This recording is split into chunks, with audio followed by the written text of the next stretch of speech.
boa noite. É um prazer estar aqui falando para a Profit Chart, para a Nelogica, né? Eu estava comentando com o Rafael, né? Esse programa, que é exatamente o GoToWebinar, que é o programa para fazer essa palestra hoje, é um programa que eu usei muitos anos, né?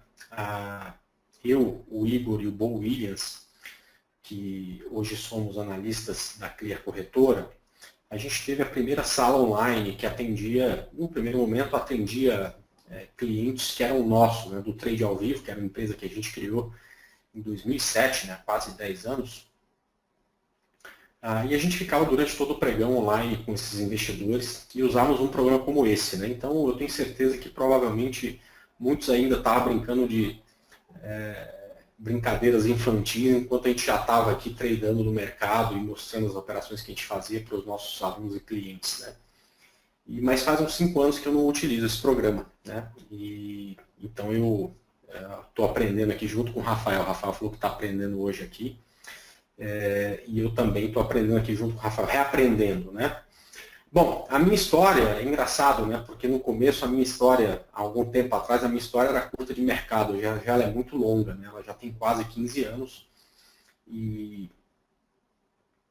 eu vivi já bastante coisa no mercado, eu já fui aí um dos agraciados com a tendência muito forte de alta de 2002 a 2008, e 2002 foi justamente o momento que eu comecei a investir na bolsa. Naquela época eu não pensava em fazer trade, nem era muito possível, justamente porque a gente tinha as corretagens muito caras, tinha o gráfico de análise técnica que a gente usa hoje, era a coisa mais difícil de ter, era uma coisa cara. E eu me lembro muito bem a primeira vez que eu tive um gráfico de análise técnica, e por incrível que pareça, Rafael, foi exatamente o Profit Chart. Isso foi em 2007 ou 2006, talvez até 2006. Bacana. Bem no começo do Profit Chart tinha a mesma cara que tem hoje, né? Esse fundo azul do Profit Chart, por exemplo, né, é o mesmo fundo azul que vem de default. Eu nem gosto, eu já mudo para branco, eu gosto de fundo branco, mas esse fundo azul que tem de default era exatamente o mesmo fundo que tinha em 2007. É um gráfico que cada vez tem mais coisas, mais botões aqui para apertar, mas eu estou acostumado com os mesmos aqui, que eram os que estavam presentes desde o começo, né? Aliás, uma grande mudança que aconteceu com o Profit Chart há cerca de 1 ano e meio é que quando você queria inserir um novo ativo no gráfico, vocês estão vendo o meu gráfico, né?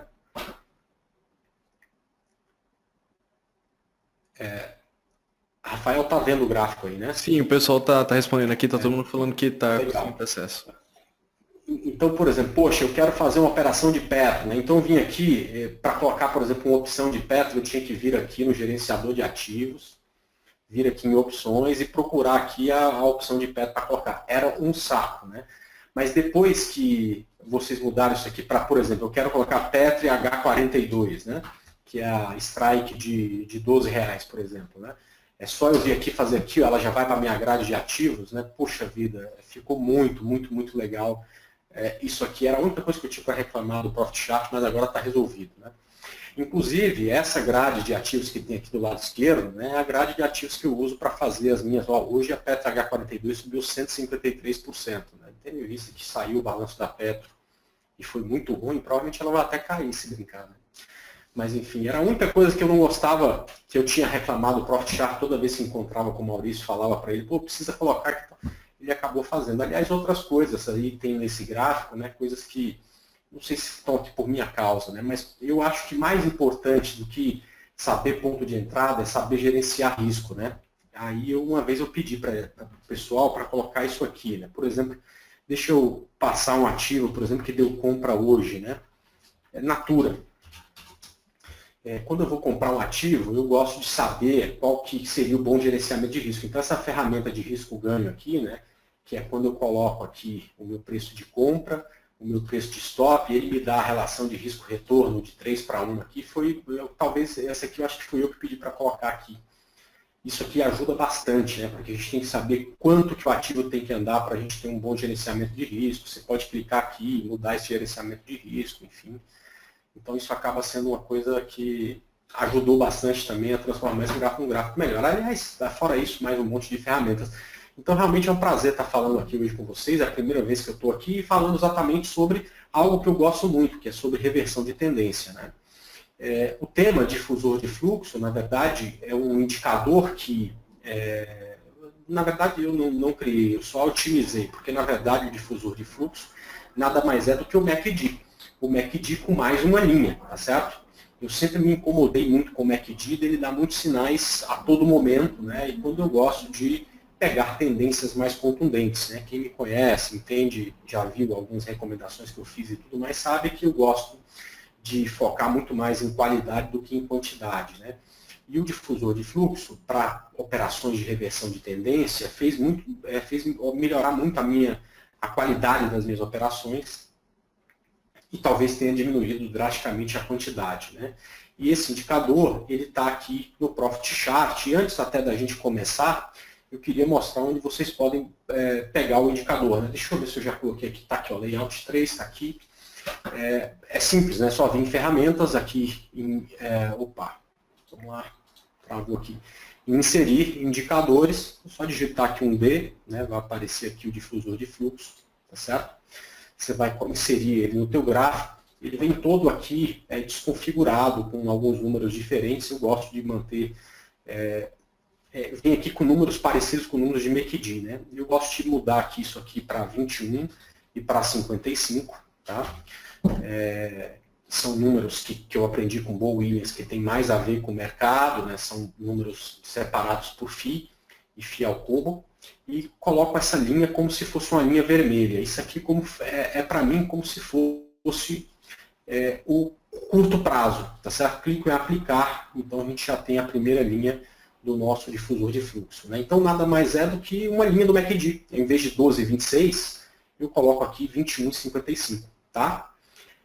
Depois a gente tem aqui, deixa eu ver essa linha aqui, pronto, né? Essa linha aqui seria, se fosse um MACD tradicional, seria uma linha de 9 períodos, né? Eu prefiro usar com 34 períodos e colocar aqui essa linha laranja, tá? Ó, então vamos lá. Vou colocar essa linha laranja, deixa eu mudar a espessura aqui também. Então já tem as duas linhas aqui. Essa linha vermelha e a linha laranja nada mais são do que um MACD, certo? Só que em vez de 12,26 ela é 21,55, e em vez de 9 aqui é 34. E essa linha aqui é uma linha a mais que tem, é uma média móvel exponencial de 89 períodos, ela está certinha aqui, só falta mudar a cor, tá? Eu prefiro que ela seja preta. Pronto, está feito aqui o difusor de fluxo, com a mesma configuração que eu utilizo, portanto é fácil vocês otimizar esse indicador, colocarem ele da mesma forma que eu utilizo, perfeito? Agora, eu sempre gostei muito de gráfico limpo, né? Eu nunca usei, por exemplo, mais de um indicador. É engraçado que eu fico vendo coisas que eu escrevi em alguns fóruns há 10 anos atrás. Eu percebo que eu melhorei muito, mas muito em relação à parte de gerenciamento de risco, a entender o que eu estou fazendo, a saber exatamente em que momento de mercado eu estou, quanto que eu posso arriscar, e é claro, a gente vai evoluindo. Mas em relação à análise técnica, eu mudei muito pouca coisa aí nos últimos anos, muito pouca coisa do que eu usava. Eu sempre gostei muito de gráfico limpo, né? E ao longo do tempo, eu fixei os meus trades em 3 estratégias, né? Eu gosto muito de operar rompimento, eu gosto muito de operar o preço quando corrige nas médias, e eu gosto muito de operar reversão de tendência. Para 2 dessas estratégias, as 2 primeiras que eu falei, rompimento e correção nas médias, eu não uso nenhum indicador. Na verdade, eu uso a média móvel, mas a média móvel não é indicador, é a média de preço, então não dá nem para falar que eu utilizo indicador.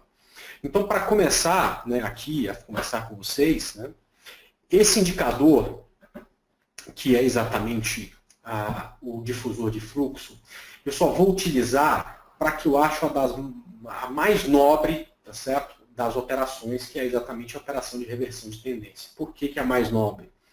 Primeiro porque ela é um tipo de operação onde você precisa ter uma paciência de Jó, né?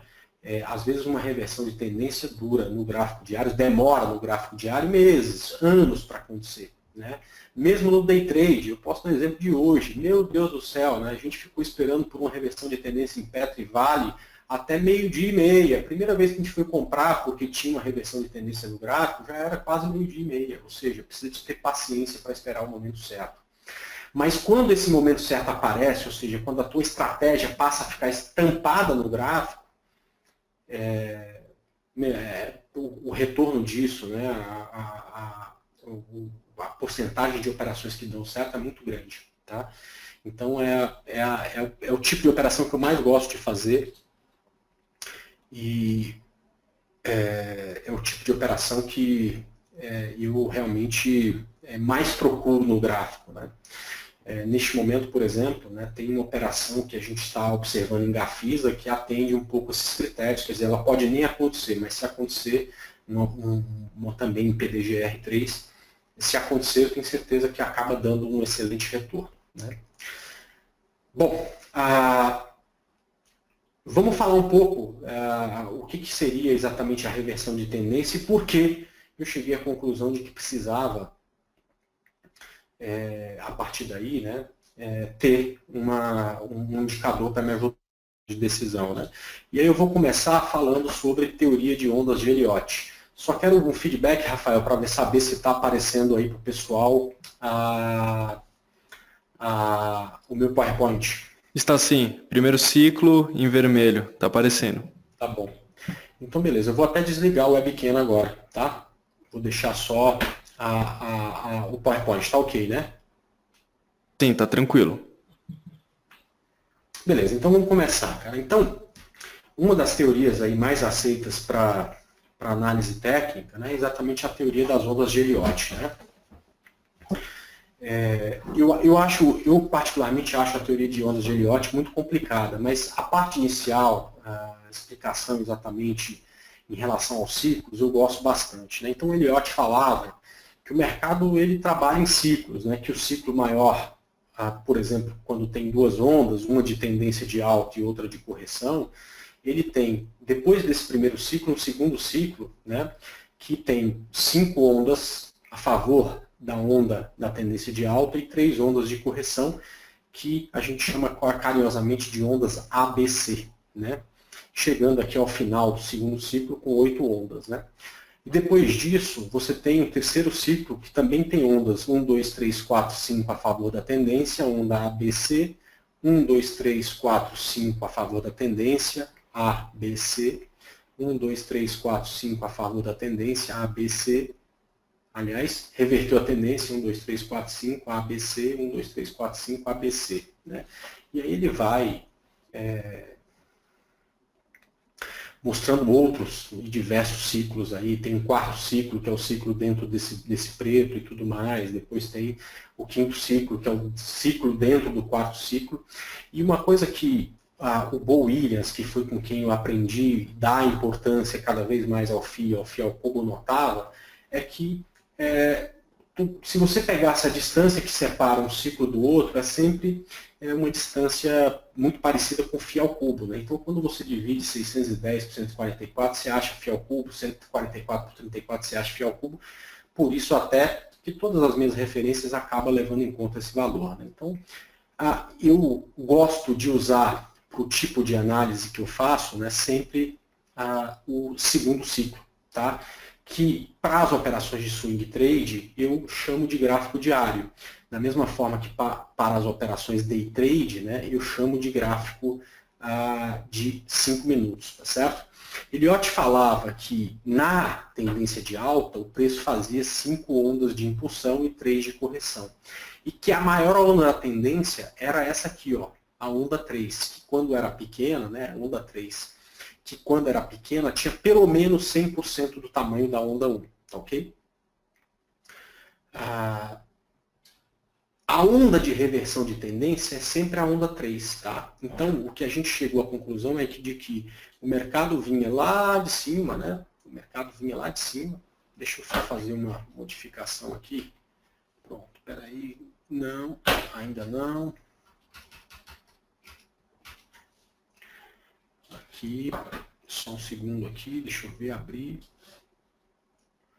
Então era como se o mercado viesse lá de cima, né? Então vem fazendo ondas de queda e tudo mais e tal. E de repente faz exatamente a reversão de tendência quando passa a ter topos e fundos ascendentes e não mais topos e fundos descendentes. Perfeito? Bom, topos e fundos ascendentes e descendentes, né, já é parte de um outro conceito. Né? Então, se do Elliott a gente só quer a onda 3, do Charles Dow a gente vai falar de conceito de tendência. Ok? Charles Dow falava que a tendência parecia ondas quebrando o mar. Né? Na tendência de alta parecia que a maré estava subindo, ou seja, cada onda que invadia a praia recuava menos do que a onda anterior e depois voltava a subir, rompendo o topo da onda anterior, quer dizer, invadindo um pouco mais a praia do que a onda anterior, e aí recuava, mas a maré estava subindo, então quando ele recuava um pouco menos do que a onda anterior, e aí vinha outra onda, deixando topos e fundos ascendentes, né? Vinha outra onda e invadia um pouco mais a praia. Né? Então, o que Charles Dow falava é que, na tendência de alta, o mercado trabalha fazendo topos e fundos ascendentes, em ondas ascendentes. Isso exatamente era a definição dele para a tendência de alta. Né? E toda vez que o mercado, que a onda recuava, né, e começava a vir outra onda, era bom comprar, porque muito provavelmente essa onda iria invadir um pouco mais a praia do que a onda anterior, ou seja, deixaria um topo um pouco mais alto aí da onda anterior. Né? Se a gente olhar nos gráficos, a gente tem muitos exemplos aí, principalmente durante a tendência disso que eu estou falando. Né?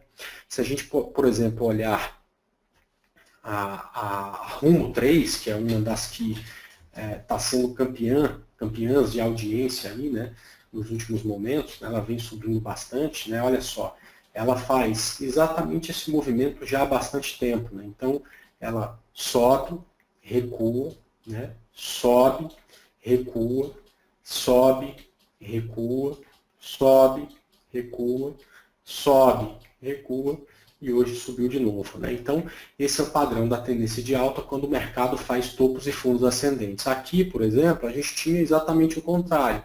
O ativo sobe, bate na média, acaba recuando, fazendo novo fundo. Então, este aqui é o padrão de tendência de alta, assim como a gente viu lá com o Rumo 3, perfeito? E aí, juntando a teoria de ondas de Elliott com a teoria de Dow, cada vez que o preço sobe, ele vai deixando um fundo anterior. Então, para ter topos e fundos ascendentes, por exemplo, nesse exemplo, este fundo aqui não pode ser rompido, porque a hora que esse fundo é rompido, a gente deixa de achar que o ativo tem tendência de alta. Por quê?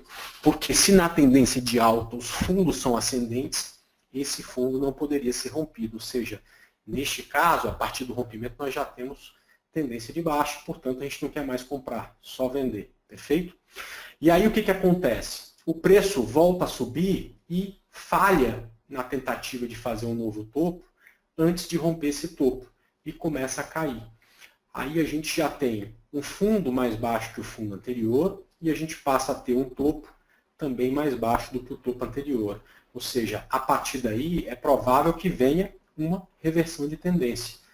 Esse aqui é o tamanho da onda 1, esse aqui seria, segundo Elliott, o menor movimento para a onda 3. Então é natural até que essa onda 3, né, supere o tamanho de onda 1 e reverta a tendência. Né? É esse o movimento que a gente quer pegar na reversão. Esse é um movimento muito bonito da reversão. Perfeito?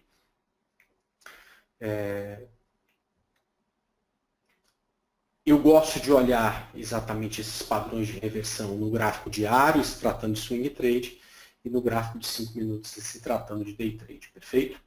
Na tendência de baixa, é exatamente o contrário. Charles Dow falava que parecia uma maré que estava baixando. Né? Cada onda que fazia invadia um pouco menos a praia do que a onda anterior e recuava um pouco mais do que a onda anterior. E a outra onda invadia um pouco menos a praia, ou seja, deixando topos e fundos descendentes. E esse era o padrão da tendência de baixa. Então, toda vez que o mercado subia e voltava a cair, era interessante pensar numa venda, porque o mais provável era o ativo continuar em tendência de baixa. Perfeito? Até que, num determinado momento, você tem uma mudança de padrão. Ou seja, o ativo sobe, como das outras vezes, só que passa a cair, deixando um fundo aqui mais alto que o fundo anterior. Então, isso já não é mais padrão da tendência de alta. Né? Então, a gente espera, a partir daí, que o topo também seja rompido e que tenhamos, a partir daí, um topo ascendente. Né? Então, o que você faz? Você mede o tamanho de onda 1, aí já usando um pouco da teoria de ondas de Elliott, e projeta aqui para cima para saber que o teu alvo na operação é pelo menos 100% do tamanho da onda anterior que está aqui, perfeito? E é de se imaginar esse tipo de movimento, né? O que acontece que é complicado é o que eu vou te mostrar aqui, tá? Então a LET6 vinha em tendência de baixa por bastante tempo, de repente subiu e recuou, deixou um fundo mais baixo que o fundo anterior. Então a gente pode chamar isso aqui de onda 1, isso aqui de onda 2, e a projeção da onda 1 para cima é exatamente o tamanho mínimo que a gente tinha que imaginar a onda 3 da LET6, tá ok?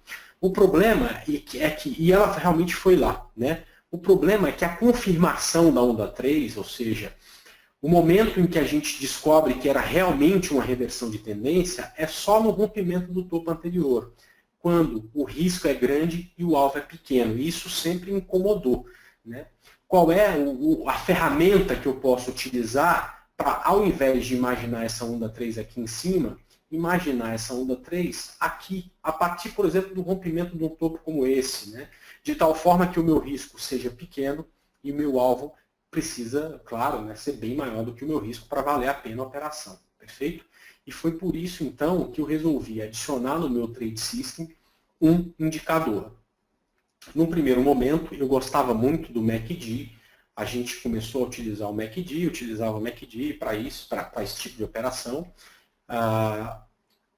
Até graças ao Bo Williams, né, a gente modificou os números do MACD tradicional, que é 12, 26 e 9, para um MACD um pouco mais longo, e depois eu tive a ideia de adicionar mais uma linha e chamar essa linha, junto com o MACD, de difusor de fluxo, tá certo? É mais ou menos quando você consegue enxergar as coisas com mais clareza, perfeito? E o que tem de diferente do MACD? O MACD são duas linhas que mostram o curto e o médio prazo. O difusor de fluxo tem mais uma linha que mostra o curto, o médio e o longo prazo. São linhas vermelha, laranja e preta, como eu montei aqui no nosso exemplo, né? Então aqui, por exemplo, na Rumo 3, né, eu tenho linha vermelha, linha laranja e linha preta, perfeito? Vamos lá.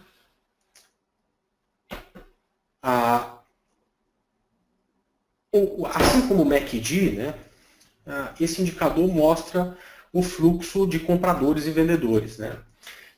Ou seja, se isso aqui é curto prazo, né, e essa linha vermelha está trabalhando acima da média laranja, significa que eu tenho um fluxo de curto, médio prazo empurrando para cima o preço, tá ok? E se a linha laranja também está acima da linha preta, eu tenho fluxo de curto, de médio e de longo prazo trabalhando para compra, tá? Ou seja, linha vermelha em cima de linha laranja, em cima de linha preta, eu tenho fluxo de compra. Ou seja, eu tenho, na reversão de tendência, uma chance maior de ter alta no papel. Da mesma forma que quando eu tenho linha vermelha embaixo de linha laranja, embaixo de linha preta, eu tenho um fluxo de venda. Ou seja, eu tenho, na reversão de tendência, uma indicação de que realmente existe uma probabilidade maior do preço cair. Tá? Vamos dar um exemplo no gráfico que está aqui, perfeito?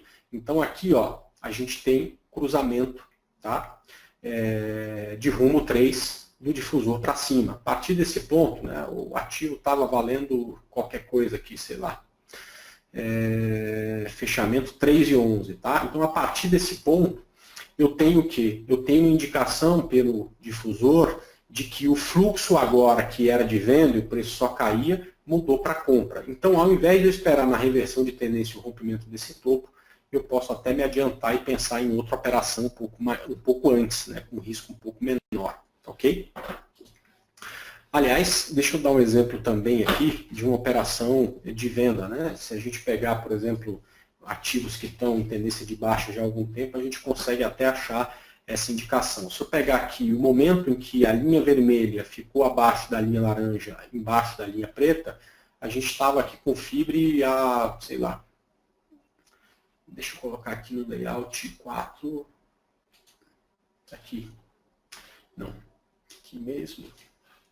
Eu estava com Fibre aqui em cima, né? Fibre aqui valendo em torno aqui de R$50, né? Foi quando o difusor cruzou para baixo, né? Depois a gente teve até um sinal aqui de modificação dessa tendência. É claro que o preço é sempre muito mais importante do que o indicador. Né? Então, aqui, durante essa queda, não adianta, o indicador pode cruzar para onde ele quiser. Né? Eu preciso daquela configuração de reversão de tendência para pensar em compra de qualquer jeito. Tá? Então, só a partir desse ponto é que a venda que foi dada lá em cima desconfigurou segundo o difusor e agora está cruzado para baixo novamente aqui em Fibre. Né? E também, com certeza, acontece em mais ativos que estão em tendência de baixa, como Embraer, como SUSB 5, né? Enfim, em todos esses ativos aí que estão em tendência de baixa. Né? Então, esse cruzamento, quando está feito para baixo, né, é exatamente o ponto que a gente já consegue começar a imaginar uma reversão de tendência. Perfeito? Esse indicador é indicado para reversões de tendência, como a gente já falou, e ele é muito eficiente em tendências duradouras. Né? Ligando o webcam aqui novamente, né, uma coisa que eu sempre imaginei que fosse verdade é que nenhum indicador era interessante para a entrada e para a saída das operações. Né? E eu percebia que o MACD, muitas vezes, o MACD tradicional, ele até funcionava bem para entradas e saídas, mas ele dava muito sinal falso. Né? Então, quando você pega esses números, esses indicadores e aumenta esses valores, você começa a trabalhar com um número maior, né, de candles anteriores. Né? E quando você coloca uma terceira linha, você começa até a dar mais importância para cada uma das linhas. Trabalhar com curto, médio e longo prazo te dá uma qualidade de sinal muito maior do que a gente tem utilizando indicador com duas linhas apenas e até mesmo indicadores com linhas muito curtas, como é o MACD, né, tradicional. E com isso, os sinais que acontecem ao longo do tempo, eles permanecem por muito tempo, dando aquele sinal de compra ou sinal de venda. Né? Como eu utilizo apenas para entrada, às vezes as linhas se embaralham, mas mesmo durante a tendência é muito raro você ter um cruzamento acontecendo ainda com o mercado em tendência, a não ser que o preço passe por uma correção muito forte. Então, ele dá sinais em tendências muito duradouras. Bom, fora isso, ele não é recomendado para a saída das operações, como eu falei para vocês.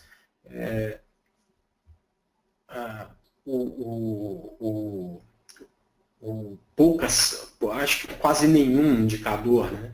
Ele é muito bom para entrada e saída. Né? Então, eu prefiro utilizá-lo apenas para as minhas entradas, auxiliar nas minhas entradas.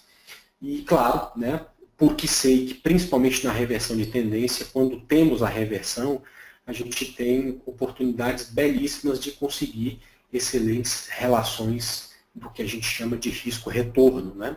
Que é o que eu chamo de relação RG, que nada mais é do que risco-ganho. Ok? Vamos lá.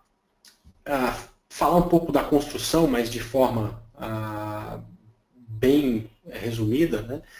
Até porque eu já mostrei, a gente calcula a média de 21 períodos, depois uma de 55, a subtração de uma média da outra é exatamente a média, a medida do difusor de curto prazo. A do médio prazo é uma média de 34 períodos da linha anterior, ou seja, isso aqui até agora é exatamente o MACD. E, além disso, você coloca uma outra linha, que é a terceira, que é a linha de longo prazo, que é uma média móvel de 89 períodos, perfeito? Bom, agora já vindo aqui para o Profit Chart, né, e já ficando por aqui, né, eu queria, de certa forma, comparar o indicador, né, com o MACD tradicional e explicar também para vocês, né, por que quando você aposta nesse indicador ou começa a utilizar esse indicador, você começa a dar muito mais atenção para qualidade do que para quantidade, perfeito? O MACD, quando o mercado entra em tendência, ele é um excelente indicador, né? Principalmente porque te dá um sinal muito cedo, você corre até menos risco. Mas eu vou pegar um exemplo, que é o exemplo que a gente tem em Ambev, né, para mostrar exatamente como é complicado utilizar o MACD tradicional quando você tem momentos como esse que vive a Ambev, tá certo? Então, olha só. Deixa eu pegar a partir desse ponto aqui para ficar mais fácil de utilizar esse conceito, tá? Aqui nesse ponto, tá, a gente tem o cruzamento do MACD, do difusor. Você tem linha vermelha ficando acima de linha laranja, ficando acima de linha preta, perfeito? Talvez aí neste candle, né? Quando o preço está aqui por volta aí de R$ 18,50, R$ 18,70, perfeito? Você tem essa condição até aqui, quando isso aqui começa a embaralhar. Aqui, ó, a gente tem uma mudança no padrão, tá? Então, o difusor, durante a consolidação, deu o seu terceiro sinal, o segundo sinal, tá? Durante a consolidação. Então, ele cruzou para cima, cruzou para baixo, o preço não saiu de lugar. E agora está lateral aqui, né? Ele não está dando sinal nenhum, tá? Então, durante quase um ano de consolidação de Ambev, né? Durante aí, vamos pegar aqui 120 pregões, tá? A gente teve dois sinais, um para cima e um para compra e nenhum. Pelo menos até agora, né, o que deu algum retorno foi exatamente esse. Para a venda não deu, porque se deu venda aqui, o preço está subindo. Né? Então, se a venda principalmente aconteceu mais ou menos no preço que está agora, né, mas por enquanto não teve lucro nenhum. Quando você muda isso aqui para utilizar o MACD tradicional, no mesmo período, eu quero que vocês observem quantos sinais de compra, né, e de venda vocês tiveram no mesmo período. Né? Olha só. Deixa eu marcar aqui só, por enquanto, os sinais de compra. Perfeito? E agora eu vou marcar os sinais de venda. Tá?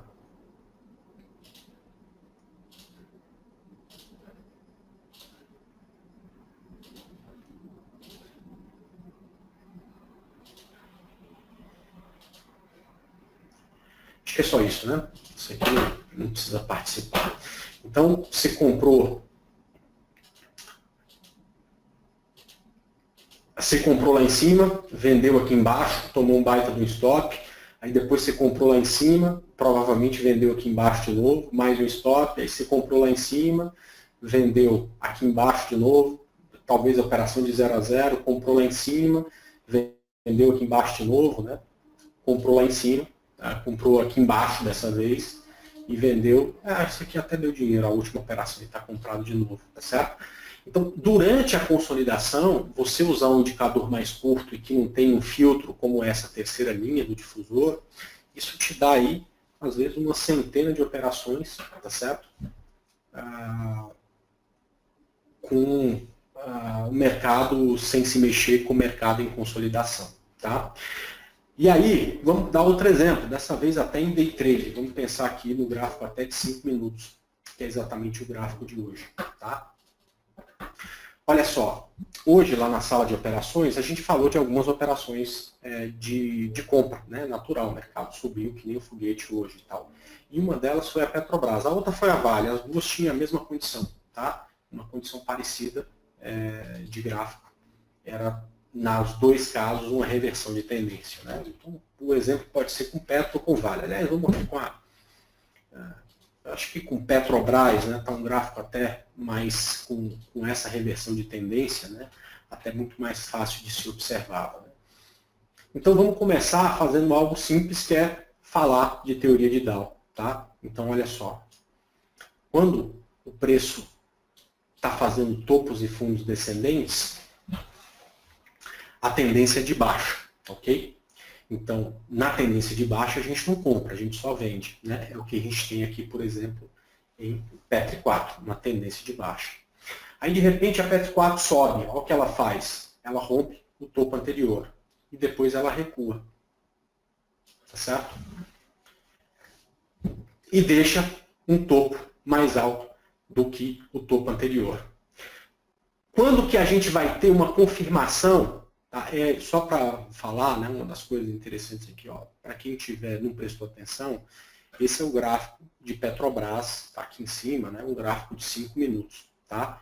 Esse é o gráfico de hoje aí de Petrobras. Tá? Quando a gente não tem a informação de um indicador, a gente vai ter a confirmação da reversão de tendência somente nesse ponto. Tá? E aí, o que acontece quando tem isso é que o teu risco acaba sendo muito grande e o teu alvo, né, que é geralmente pelo menos 100% do tamanho da onda anterior, que seria mais ou menos isso, talvez um pouco maior ou um pouquinho menor. Tá? Então, o uso do indicador é justamente para a gente... Opa, deixa eu fechar aqui. No cruzamento dele, tá certo? Que aconteceu aqui, né? Já lá em cima, tentar se antecipar a esse rompimento. Tá?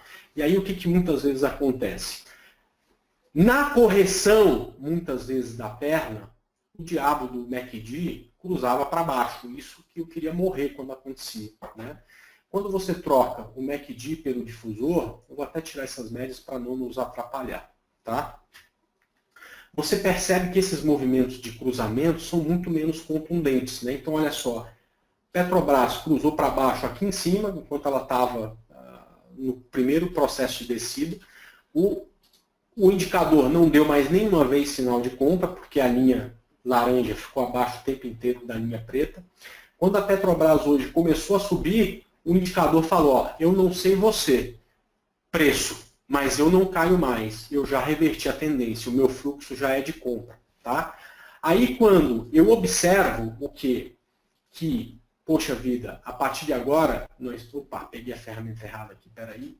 Isso eu sempre faço, viu, gente? Eu sou uma besta aqui com ferramenta. Quando você tem essa primeira linha aqui, que é uma linha que rompe o topo anterior, o que você precisa esperar, já que o difusor já te habilita para fazer uma compra, é uma correção. E o primeiro sinal disso aqui vai voltar a subir. Então, ao invés de esperar o rompimento desse topo para imaginar uma onda 3, eu já poderia ter comprado a partir daqui, ou a partir do primeiro candle com máxima e mínima maior, para tentar entrar na posição. Neste caso, a distância daqui do topo, tá certo? Até aqui, né, que foi o ponto de compra, nem é tão grande. Você iria ter um risco um pouquinho maior e um alvo um pouquinho menor. Mas em outras situações é muito diferente. Eu vou dar um exemplo para vocês de um ativo que eu estou olhando para casamento mesmo, tá certo? Que é Gafisa, tá? É muito claro observar e chegar à conclusão de que Gafisa tem tendência de baixa, né? Olha só, Gafisa veio numa queda louca, tá certo? Lá de cima, né? Então não vou nem precisar traçar, né? Rompendo tudo quanto é tipo de fundo. Aí de repente deu uns 5 minutos da Gafisa, ela subiu que nem foguete. Passou a euforia, ela voltou. Gente, isso aqui pode ser uma reversão de tendência. Olha o tamanho do alvo, né? A repetição da onda 3, a onda 3 não é a onda 1 plotada para cima, então eu tenho um alvo, cara, deste tamanho aqui para cima, tá? Eu posso até usar essa ferramenta, que acho que também fui eu que pedi para colocar aqui, não sei, que é a projeção de Fibonacci, justamente para tentar enxergar um alvo. Eu tenho um alvo em Gafisa em 2,72, tá? Peraí, deixa eu só mudar a cor aqui. Eu tenho um alvo em Gafisa em 2,72. O alvo está aqui em cima, né? Vamos até deixar uma linha aqui nesse ponto para a gente poder apagar, né, a projeção de Fibonacci, ok? Beleza, então eu tenho um alvo Gafisa em 2,72. Se eu não usar nenhum indicador, o que eu vou fazer? Eu vou esperar este topo ser rompido para comprar com stop aqui embaixo, e a hora que eu comprar, o meu alvo vai ser desse tamanho. Não faz muito sentido, né? O risco é maior do que o alvo. Então, por que eu utilizo o indicador mais uma vez? Porque dessa forma eu consigo comprar, por exemplo, aqui, e esse é o meu risco, com um alvo saindo daqui até aqui em cima. Perfeito? E por que o indicador é importante? Porque se ele já mostra um fluxo de compra, ou seja, se a linha vermelha está acima da linha laranja, que está acima da linha preta, ou seja, se o fluxo é de compra, eu já consigo entrar na operação assim que eu tenho o primeiro sinal de que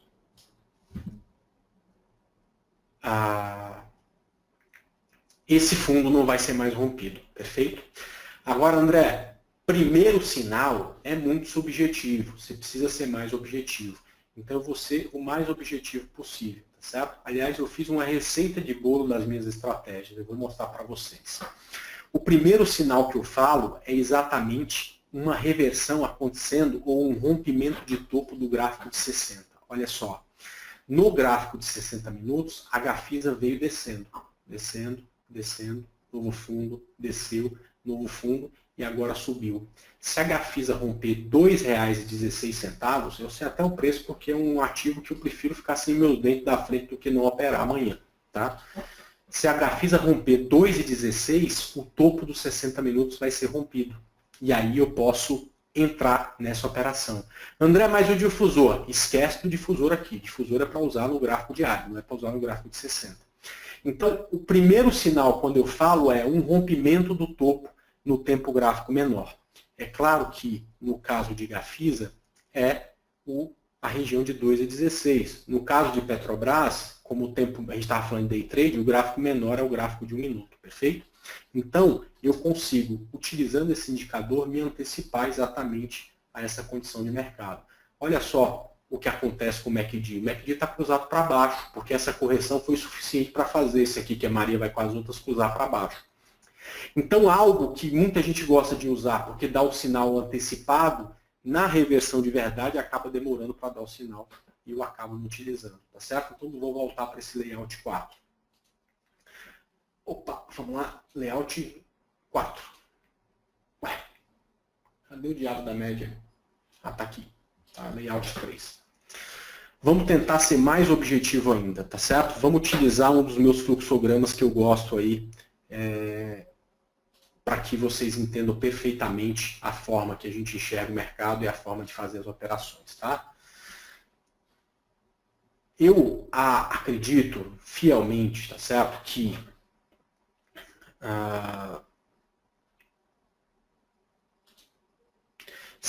pessoal, vocês estão vendo, deixa eu perguntar aqui para o Rafael, se agora não está mais aqui, deixa eu ver se... o pessoal está conseguindo ver aqui esse PDF que está na tela aí? Sim, tá sendo transmitido aqui estratégia de reversão de tendência, compra. Exato, né? Deixa eu ligar até meu webcam aqui, que esse é um momento aqui que... Opa, aqui está aqui, acho que está aí a webcam ligada, né? Uhum. Eu não sei se tem muita gente começando no mercado, mas quando eu comecei, e acho que isso acontece com muita gente, eu já atendi muita gente, pessoal, eu tenho realmente conversado com muita gente, né? Nos últimos 10 anos praticamente.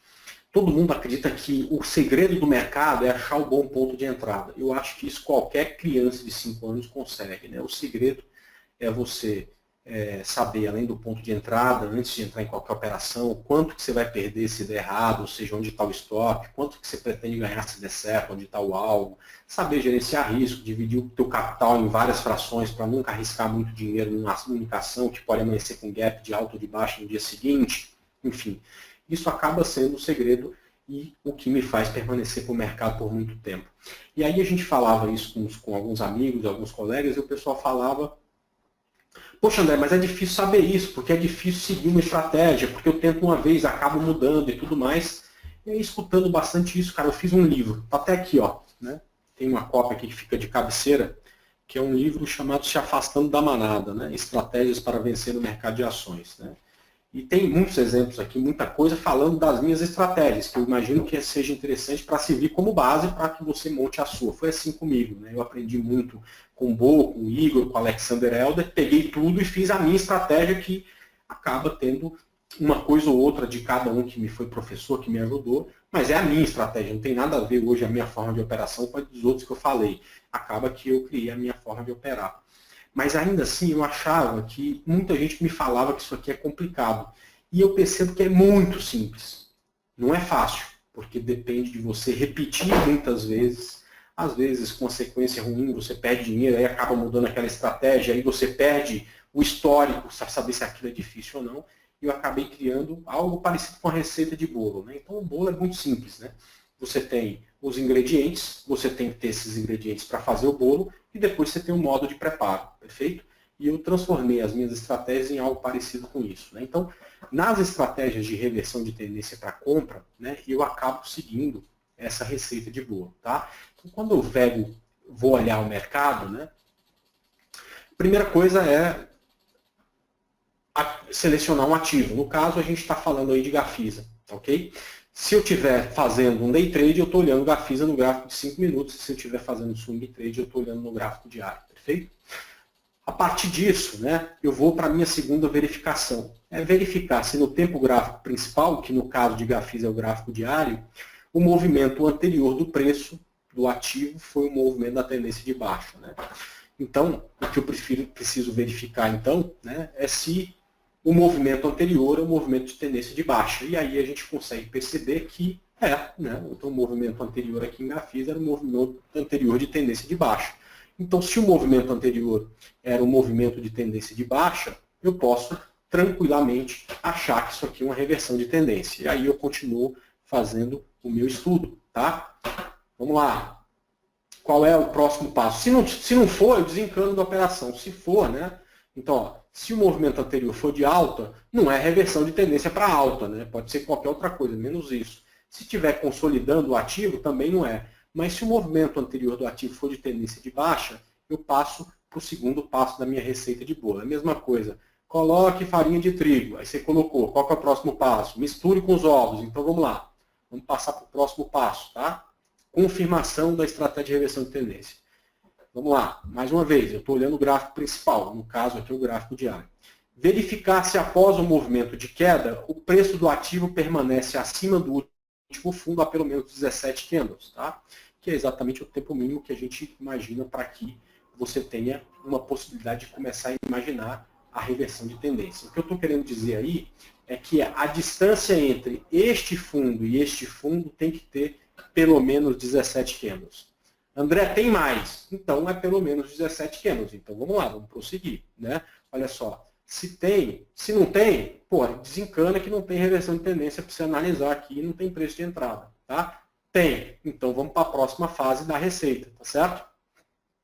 Verificar se a distância entre o candle atual e o topo anterior é de pelo menos 12. Vamos olhar o gráfico, é sempre a mesma receita. Então, o topo anterior está aqui e o candle atual está aqui. 1, 2, 3, 4, 5, 6, 7, 8, 9, 10, 11, 12. Não vou nem contar o resto, ainda tem 15. Mas é de pelo menos 12. É de pelo menos 12, André. Então tá bom. Então se é de pelo menos 12, vamos ver aqui o que a minha receita manda fazer. Se for menor que 12 candles, joga fora o bolo que vai ficar ruim, né? Não vai ter bolo. Mas se for maior do que 12 candles, né? Se tem pelo menos 12 candles, eu continuo a minha análise. Verificar se o difusor está cruzado para cima. Vamos lá. O difusor está cruzado para cima? Tá. Linha vermelha, acima de linha laranja, acima de linha preta. Então, perfeito. Eu vou passar para o próximo passo. Se não tiver cruzado para cima, desencana naquele ativo que não tem ponto de compra. Está cruzado para cima. Eu venho para o próximo passo, que é análise no tempo gráfico menor. Para swing trade 60 minutos, para day trade 1 minuto. Identificar o ponto ou região que, se alcançado, iniciará o rompimento do topo anterior no tempo gráfico menor. Então, eu vou identificar aqui qual é o ponto que, se for rompido, indica o rompimento do topo no tempo gráfico anterior. Qual é esse ponto? R$ 2,16. Então, eu sei também que a partir desse ponto, ou a partir desse rompimento, eu tenho um ponto de entrada na minha operação. Então, eu continuo com o meu fluxograma e, se tem o ponto de rompimento do topo anterior, o que eu preciso a partir daí, porque eu já sei o ponto de entrada, definir stop loss e alvo da operação. Aqui tem algumas coisas, né? Compra no rompimento do topo anterior do gráfico menor, stop loss é sempre no fundo desse tempo gráfico, né? E a partir daí é fazer a gerenciamento de risco de 3 para 1. Ou seja, se eu vou comprar a 2,16 e o meu stop está no fundo do tempo gráfico menor, eu vou fazer o seguinte, eu vou fazer uma compra, né, utilizando a ferramenta aqui de risco-ganho, eu vou fazer uma compra a 2,16 com stop no fundo do tempo gráfico menor e com alvo em 2,58. Perfeito?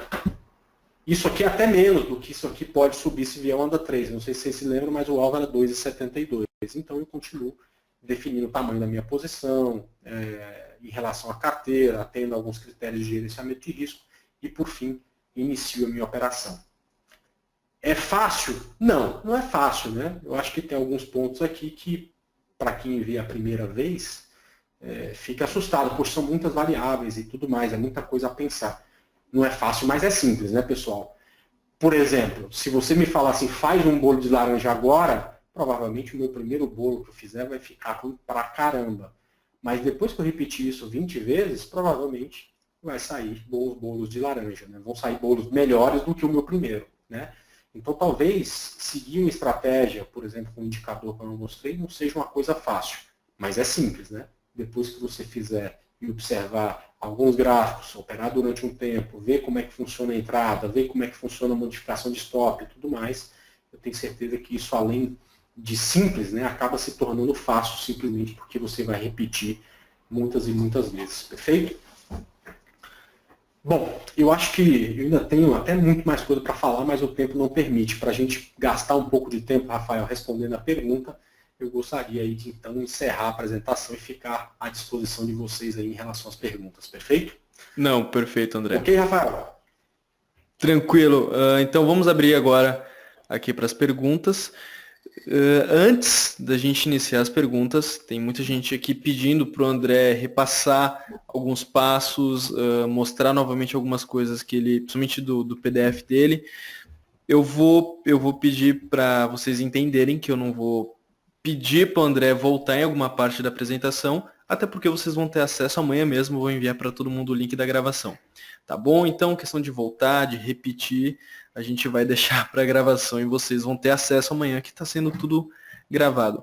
André, uma pergunta, aqui antes da gente até ir para as perguntas, teve muita gente aqui perguntando se tem como ter acesso a esse teu PDF, que aliás eu achei o PDF bem montado, bem bonito, viu? Então, será que tem como ter acesso? Tem algum lugar, algum site teu, alguma página, alguma coisa que o pessoal pode pegar? Então, por enquanto, por enquanto, quer dizer, todo mundo vai ter isso aí disponibilizado, na venda é exatamente o contrário, você nem precisa ter isso, dá um Ctrl print na tela, né? Uhum. Esse fluxograma é um fluxograma que eu fiz para um curso que a gente deu agora, tá certo? Uhum. E durante a vigência do curso, né, eu me comprometi aí a não repassar esse fluxograma, até porque foi um curso. Eu quase não faço curso, Rafael, eu faço um a cada 3, 4 anos, né? Mas a Infomoney, ela produz muita coisa, muito material e tudo mais. Ela me pediu um curso no primeiro semestre e eu vou até fazer um, mas voltado para day trade no final de agosto até, que provavelmente eu também vou usar os mesmos fluxogramas para day trade, outros, né? Então, por enquanto, eu não posso passar para todo mundo, porque isso está exclusivo para os alunos que fizeram o curso. Mas o pessoal se você vai passar isso aí, é só ir tirando Ctrl Print, que vai ter exatamente aí passo a passo esse fluxograma. Tá? Sim, aqui ficou bem bonito, o pessoal aqui na hora já começou a perguntar. Mas vamos lá. Você não faz ideia do trabalho que deu para chegar a essas conclusões e deixar essa coisa tão simples assim. E eu posso até porque, cara, eu gosto de falar pra caramba, então vocês vão me aguentar aqui. Cara, isso tudo, cara, veio do insight com a minha filha, cara. Esse história do bolo laranja não é à toa. A minha filha falou assim, ela fez um curso de cozinheira, ela tem 10 anos. Ela falou pra mim, faz uns 5 meses, pai, eu quero fazer um bolo de laranja. Falei, cara, filha, você nunca fez um bolo de laranja? Ela disse, não, mas isso é simples, eu pego a receita no Google. E a gente foi no computador e eu vi que para fazer um bolo de laranja você tem duas coisas. Você tem que ter os ingredientes e tem um modo de preparo, né? Então, eu saí, comprei os ingredientes para ela, ela pegou, cara, e fez um bolo de laranja. Eu não sei se é porque minha filha, mas estava delicioso. Foi o melhor bolo de laranja que eu tive na minha vida. Então, para cada uma das minhas estratégias, eu primeiro estudei os ingredientes, então a gente falou de teoria de Dow, de teoria das ondas de Elliott, falamos de gerenciamento de risco, falamos do difusor, e esses são os ingredientes da estratégia. E além disso, a gente falou do mais o quê? Do modo de preparo, qual é a sequência de coisas que você tem que cumprir para que você faça sempre o mesmo tipo de bolo de laranja. Por mais que seja outro ativo, a sequência de coisas vai ser sempre a mesma. E com o tempo, aquilo que por enquanto só é simples, porque você tem como colocar num fluxograma, por exemplo, passa a ser fácil, porque você vai repetir tantas vezes que daqui a pouco fazer esse bolo laranja vai ser alguma coisa automática. Então, foi daí que saiu essa ideia. Deu muito trabalho para chegar no resultado final, mas foi muito interessante. Bah, que demais, André. É que às vezes o pessoal vê o teu PDF ali, todo simples, bem didático, bem explicativo, mas não consegue imaginar o trabalho que deve ter tido por trás, né? Para você estar montando ou ter chegado nessas conclusões que você chegou ali e conseguiu colocar no PDF. É isso aí, é por aí mesmo. Mas vamos lá, para a gente não estar perdendo muito tempo, nosso tempo está bem apertado.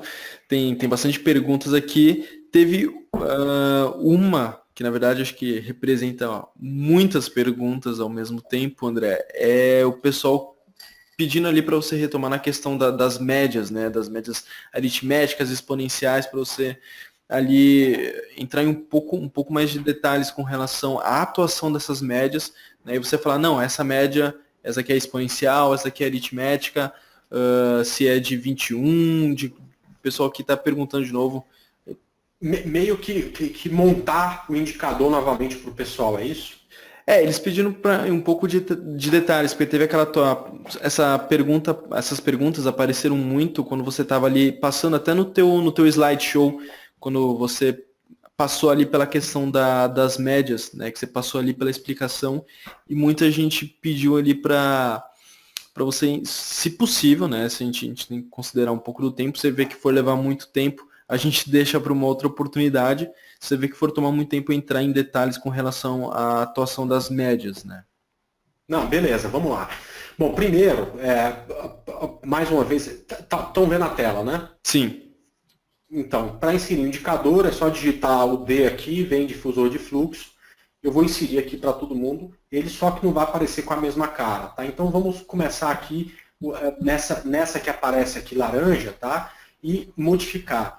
O MACD tradicional, ele vem com as médias default de 12 e 26. Então a gente, aliás, Rafael, até falar com o pessoal lá para a gente mudar o indicador e deixar default 21 e 55 para todo mundo, para não ter esse tipo de complicação. Tá? Entendi. Aqui a gente não consegue nem escolher se é exponencial ou aritmética, mas isso não importa para esse momento, tá certo? Uhum. Essa média a gente vai colocar ela vermelha, tá? Uhum. Esta é a média de curto prazo, né? Por quê? Porque isso aqui se mexe a toda hora, tá certo? Então, a cada movimento, ela cruza para cima ou cruza para baixo. Ela, isoladamente, não quer dizer nada, tá? O que vale realmente, né? Eu vou aplicar aqui para que a gente tenha já essa média no gráfico aqui, tá? Ela, isoladamente, não quer dizer nada. Ela precisa estar acima da segunda média, que é exatamente a média de 34 períodos, que é essa aqui. Essa média de 34 períodos, quando você clica em cima dela, aparece as propriedades. Ela é exponencial, você nem precisa mexer, já está aqui. Perfeito? Eu gosto de colocar ela laranja. Como não tem essa cor aqui, você tem que vir customizar, tá ok? E aí você coloca... Você vê que eu entendo desse software aqui, bicho. Eu já sei até que não tem a cor aqui, hein? Então você vai customizar, coloca o laranja, clique em aplicar, ela já está aqui, perfeito? O MACD tradicional são só essas duas linhas, só que essa aqui, em vez de 21,55 é 12,26 e essa aqui de baixo, em vez de 34, é 9, tá? Perfeito, já ficava muito melhor, ela já cruza muito menos que o MACD tradicional.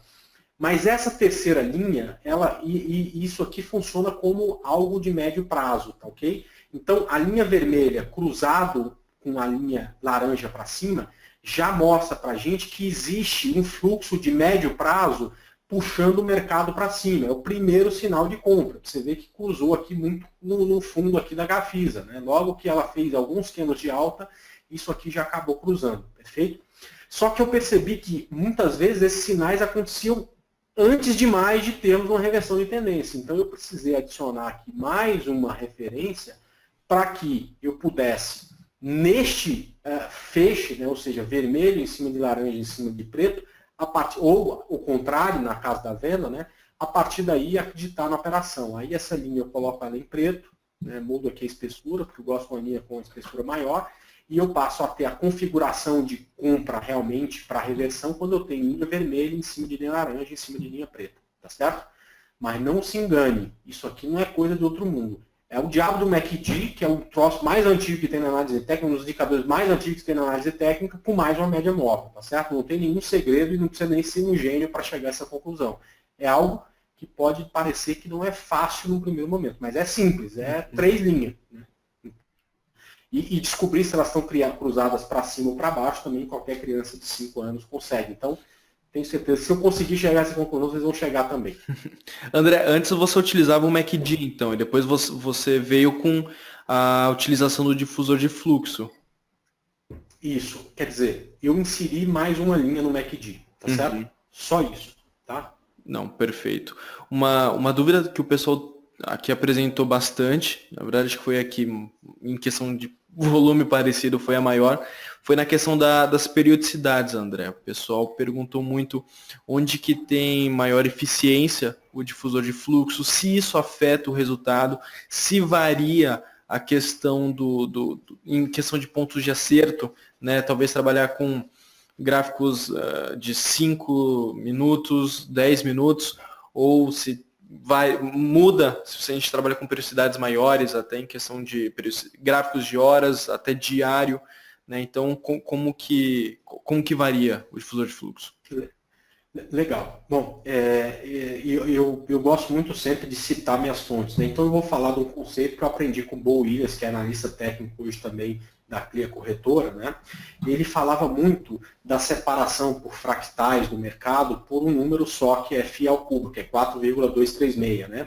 Então, se a gente voltar naquele slide, né, e for medir a distância de um ciclo até outro, né? Então, por exemplo, a sexta onda tem 144 ondas, né? E a quinta tem 34. Se você divide 144 por 34, você chega a um número aproximadamente igual a 4,236. Mesma coisa, o sexto ciclo com o quinto, você tem 610 para 144. Se você dividir, você percebe que é o mesmo número que separa esses ciclos, né? Então, o Bo Williams, no trade system dele, ele separa tudo por φ ao cubo. E eu aprendi com ele e acho que isso ajuda a melhorar o índice de acerto, ajuda a enxergar o mercado de uma forma muito mais simples, tá certo? E eu utilizo também números que derivam de φ ao cubo na composição desse difusor. A média de 21, 55, 34, 89 são sempre números derivados ou de φ ou de φ ao cubo. Portanto, eu gosto de usar separações de tempo gráfico que tenham essa relação. Então, se você pegar 1, que é o menor tempo gráfico, eu gosto de usar utilizando o difusor. Mas o próximo tempo gráfico que eu utilizo é o 5, porque 1 vezes 4,236, que é o φ ao cubo, né, ou seja, a separação do 1 seria 4. Eu uso 5 porque quando a gente começou no mercado não tinha nem gráfico de 4 minutos. Hoje tem. Eu acredito que o Profit Chart, se eu digitar 4 aqui, vai aparecer o gráfico de 4 minutos. Então você pode usar tanto o 4. O Profit Chart tem até gráfico de tique, né? Se você quiser usar 17 tiques, que é um número de φ ao cubo, você tem aqui também como utilizar o difusor. Então eu gosto sempre de usar 1, 5, 15. Então eu vou usar o de 30. Não, 15 vezes φ ao cubo é aproximadamente igual a 60. Então utilize o gráfico de 60 minutos. Então eu gosto de utilizar 1, 5, 15, 60 diário e semanal. Agora, como tudo na análise técnica depende de volume e liquidez, né? Quanto mais volume que você tem de informação num candle, melhor é o índice de acerto dele. Então, esse tipo de configuração de reversão de tendência dá muito mais certo num gráfico semanal do que num gráfico de 1 minuto, tá certo? Mas essa porcentagem maior de acerto que você tem no gráfico semanal não inviabiliza os trades do gráfico de 1 minuto. Por quê? Como a relação de risco-retorno é grande, geralmente maior do que 1 para 3, se você acertar 40% das tuas reversões de tendência, putz, isso já vai dar um ganho estrondoso. Por quê? Porque cada vez que você acerta, você ganha 3. E cada vez que você erra, você perde 1. Então, eu acredito que em todos os tempos gráficos que tem essa separação de φ ao cubo, dá para utilizar o difusor. Tá? 1, 5, 15, 60 diário e semanal, principalmente. Não, perfeito, André. Acho que ficou bem explicado agora. Pessoal, qualquer coisa, novamente, vocês vão ter acesso à gravação amanhã. André, o pessoal perguntou muito aqui no chat também com relação à aplicabilidade do difusor de fluxo no mini dólar, né, em questão em mini contrato e tudo mais. Se você indica ou não indica, o teu parecer, o que você acha, né, da aplicabilidade dele em contrato? Então, eu utilizo muito isso aqui para operações com contratos futuros, tá certo? Vou contar uma coisa só para vocês, não conta para ninguém, né? Mas eu tenho uma dificuldade muito grande aqui, viu, pessoal, para operar o dólar, tá certo? Eu não sei se até hoje eu mais ganhei ou mais perdi operando o dólar ou fazendo as minhas indicações para os meus clientes. Então eu tenho um cuidado todo especial com o dólar, porque não é em qualquer momento que eu enxergue a operação, tá? Eu realmente tenho um cuidado muito grande para fazer operações com dólar, porque eu não tenho um índice de acerto tão bom no dólar, Tá? O meu índice de acerto no índice é infinitamente superior ao índice de acerto no dólar. Tá? Mas o único tipo, e veja só, é claro que o dólar, assim, no mercado, a gente tem o tal do aspecto operacional de cada mercado que a gente precisa saber muito bem. O meu estilo de operação é operação de tendência. Então, para falar que eu fiz uma boa operação no dólar, eu preciso ganhar uns 20 pontos com ele, tá certo? Hoje, né, nos últimos 3 meses principalmente, o dólar não tem tido um range entre uma onda e outra nesse tamanho. Então, muitas operações começam bem, mas param no meio do caminho e acabam voltando. Então, operações de rompimento, operações de correção nas médias, eu nem tenho feito mais o dólar.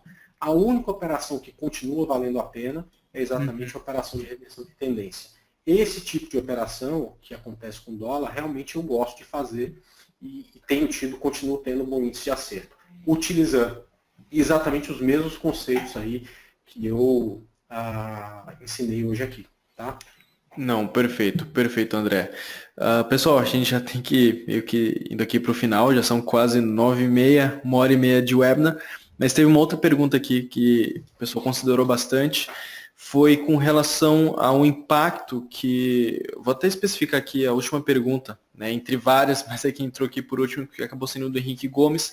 Ele pergunta assim, gráficos que não possuem tantos candles, na verdade em questão de pouco volume, podem ser considerados? Existe alguma técnica, né, que você possa utilizar nesses casos em questão que o volume é pouco, né? Vamos desconsiderar contrato, Petri, Vale, né? Então você acha que afeta o indicador ou não? Você acaba fazendo a leitura dele da mesma forma? Eu acho que afeta a análise técnica. Né? Eu acho que quanto mais liquidez tem no papel, melhor é a leitura da análise técnica. Né? Um martelo feito com 50 mil negócios significa que teve uma briga, nego quase se matou para formar um martelo no gráfico. O martelo formado por 150 negócios é pouco representativo. Às vezes o preço negociou lá, no final do dia, uma corretora recebeu uma ordem de compra grande, mandou a compra no leilão de fechamento, fechou com martelo. Né? Então, não é só para o difusor de fluxo. Né? Para qualquer indicador da análise técnica, quanto menor o volume, pior é para operar. Né? O que acontece nos últimos momentos, Rafael, é um movimento de mercado que a última vez que eu vi acontecer foi em 2010. Né? Esses ativos que estavam até então mortos, né, de empresas que são geralmente empresas ruins, empresas que estão à beira da falência, como o IBR4, começam a se mexer e muita gente que tem pouca experiência e desconhece os riscos embutidos numa operação como essa, né, começa a querer utilizar a análise técnica para surfar essas operações. Perfeito, cara. Se conseguir ganhar dinheiro fazendo isso, tá ok. Para mim, o que importa é ganhar dinheiro. Se consegue ganhar dinheiro comprando quando o cachorro late e vendendo quando o gato mia, tá tudo certo. Mas, particularmente, eu nunca vi ninguém ganhar dinheiro no longo prazo, depois de um conjunto de 100 operações, operando esse tipo de papel, utilizando análise técnica. Eu conheci até alguns bons analistas fundamentalistas que estudavam small caps, empresas de pouca liquidez e conseguiram ao longo do tempo ganhar até mais dinheiro que eu. São pessoas geniais. Eu não, eu sempre fui mediano. Então o gráfico para mim é um negócio muito mais simples. Você tem duas coisas para olhar, preço e tempo.